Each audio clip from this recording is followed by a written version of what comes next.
Today we're going to learn how to graph exponential functions. By the end of this video, you should be able to describe and graph an exponential function. First, an exponential function is one where the x is in the exponent.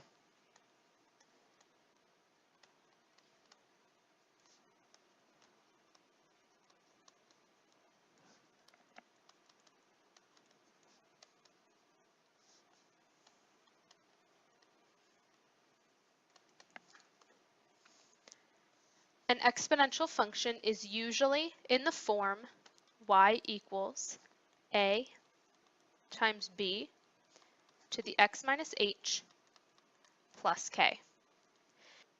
B can be any positive number other than 1. So our first example here is y equals 3 to the x. So we're going to start by making a t-chart, and I'm going to pick -1, 0, and 1 as my x values. 3 to the -1 power is 1/3, because an exponent of -1 means you take the reciprocal.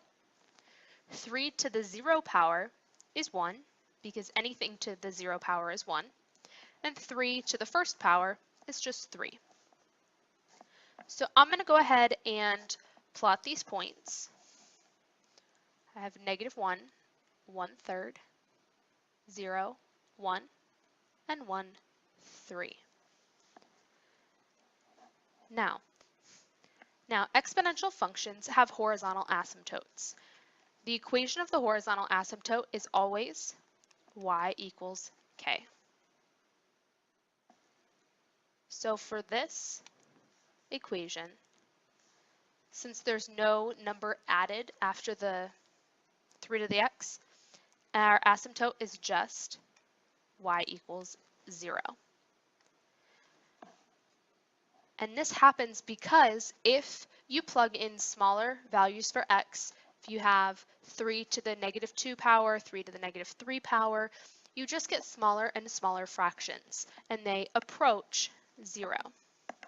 So let me go ahead and draw in my asymptote. And when I draw my function, it should approach that asymptote, but not cross it. Now, the domain is going to be all real numbers or -infinity to infinity.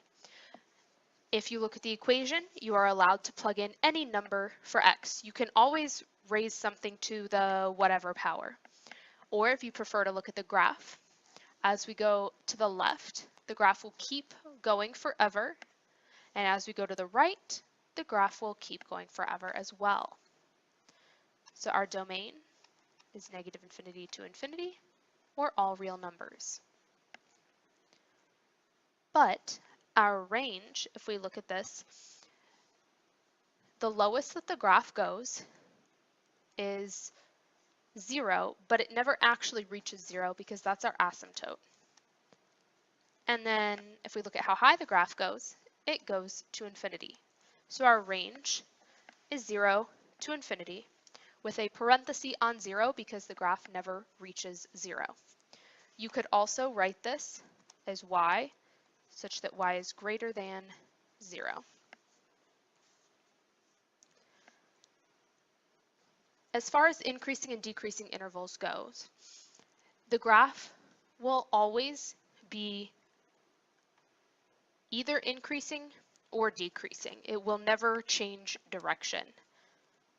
So for this graph, it is increasing on the interval -infinity to infinity.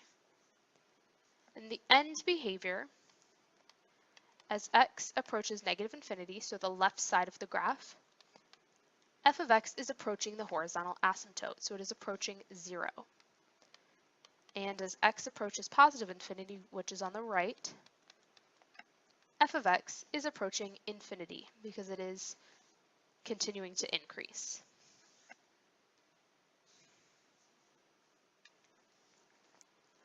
Let's take a look at this next problem. we have y equals 1/2 to the x power. So again, I'm going to choose -1, 0, and 1 as my x values. 1/2 to the -1 means we do the reciprocal of 1/2, which is 2. 1/2 to the 0 power is 1. And 1/2 to the 1 power is 1/2. So I can plot those points on my graph.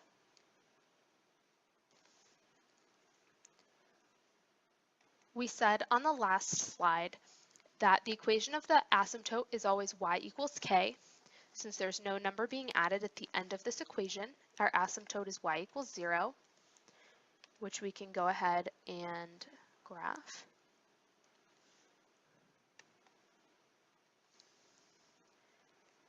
And this graph is a little bit different than the one on the previous example, because this one is decreasing.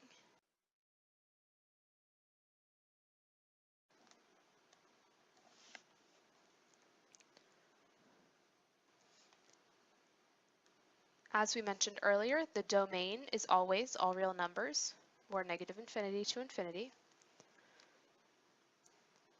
The range here, the lowest that the graph goes is 0. The highest that it goes will be infinity. And this one is decreasing on the entire domain. Then the end behavior as x approaches -infinity, so on the left side, f of x approaches infinity. And on the right side, as x approaches positive infinity, f of x is approaching the horizontal asymptote, which is 0. Let's look at one that's a little bit more complicated. We said at the beginning of the notes that our general equation for an exponential function is y equals a times b to the x minus h plus k. So our base, or b, is 3. A is just 1 here because there's no number in front of the 3. H, remember, always has to have the opposite sign of the one in the equation, so our h is going to be -1, and k is going to be -2. When I make my t-chart, I'm going to just use y equals 3 to the x to make my t-chart. And we did this on the first problem in the notes.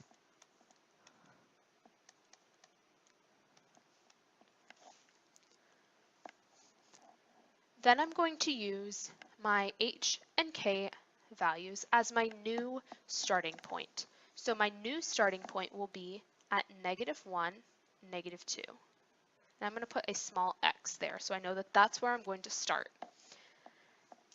Then I'm going to use that as my new starting place, and I'm going to go -1 in the x direction, which is 1 to the left, and 1/3 in the y direction, so up 1/3 from the point hk.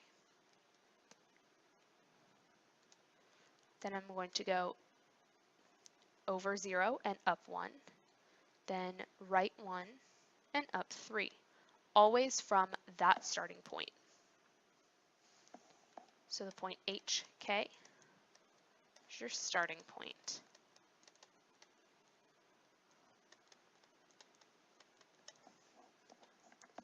We said earlier that the equation of the asymptote is always y equals k. So I can go ahead and graph that.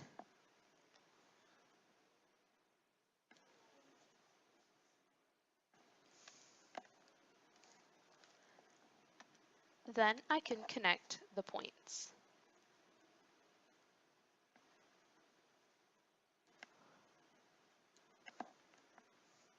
So this is the same graph that we had on the first example, except it has been shifted 1 unit to the left and down 2 units.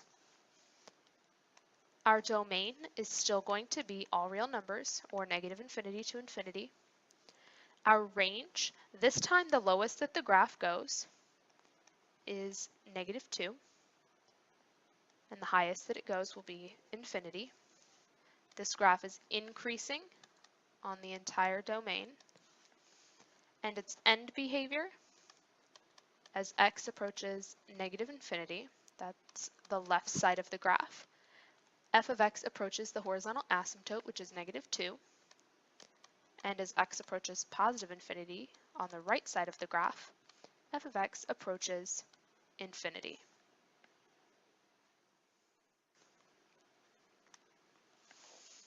Let's look at one more example. A for this example is negative 2. Our B is still going to be 3. Then H will be negative 1 and K will be negative 2. So the only thing we've changed from example 3 is that A is now negative 2. I'm going to do just like I did on the last problem. I'm going to start with my table for y equals 3 to the x.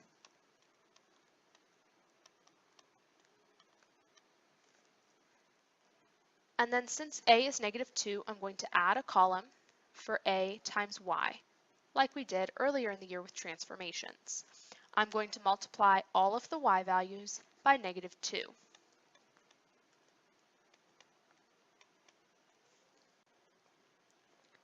My starting point is still the point hk, which is negative 1, negative 2. So I'm going to put a little x there. Then I'm going to use the x column and the a times y column to graph my points.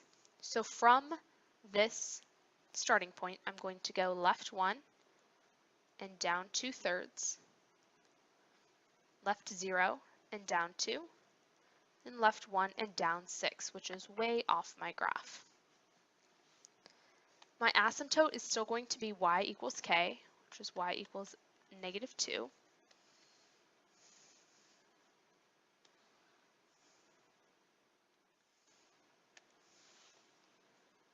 But this time, when I connect the points, my graph is below the asymptote.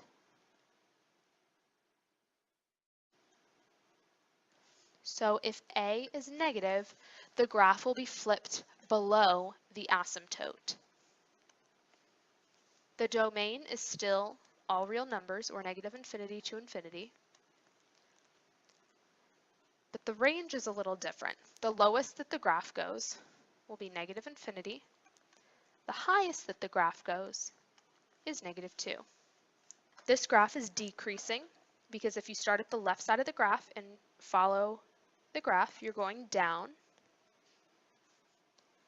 and that is over the whole domain.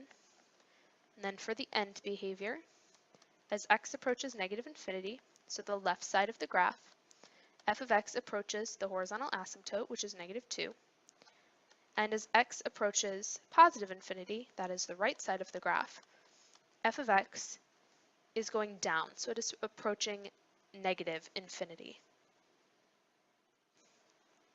Let's look at one last type of problem. If we are working backwards, we want to figure out which function best represents this graph. The most important things to look for are the horizontal asymptote and the y-intercept. So if we look here, it looks as if the graph is approaching negative 4. So our asymptote is probably y equals negative 4. And we know that since our asymptote is y equals k, that we need to have a minus 4 at the end of the problem. And choice D is the only one that has minus 4 at the end of the function. So our answer is probably D. But let's check that with our y-intercept and then with our calculator.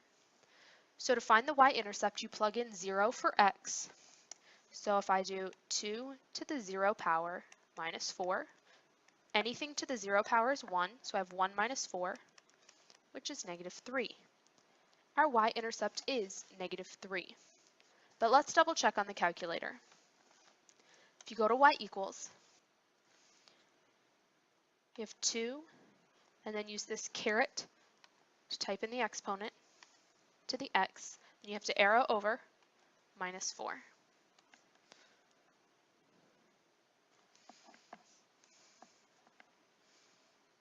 That looks very similar to our graph. You can also go to the table and double check some of the points. So we know that we have 0, -3. That's one point that's easy to read from our graph. This table also has the point 1, -2, which is on our function, the point 2, 0, which is again on our graph, and 3, 4. So D is the best choice for the equation to this graph.